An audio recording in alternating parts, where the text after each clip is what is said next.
मानास माहारियारि हाग्रामायाव जिब जुनारनि सायाव मैहुर।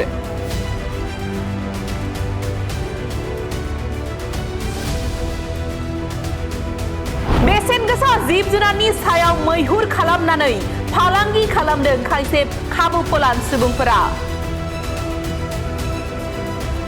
चिरांनि फानबारियाव मासे मोसानि हारा बेगेंजों लोगोसे सासे फालांगिरिखौ हमनो मोनदों। फानबारि रेन्जनि बेंखनाव थानाय झारबिस फानिनिफ्राय न' सिङाव लाखिनानै दोननाय थासारियावनो मोसानि हारा बेगेंजों लोगोसे बासुदेव राय मुंनि सासे फालांगिरिखौ हमनो हायो।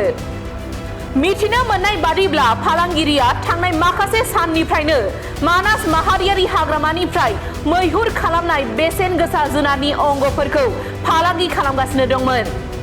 मोनसे आन्दो सुलुंनि बिथाजों फानबारि रेन्जनि मोनसे हानजाया सिग्रोमनायनि गेजेरजों बोखांनो हायो मोसानि हारा बेगें।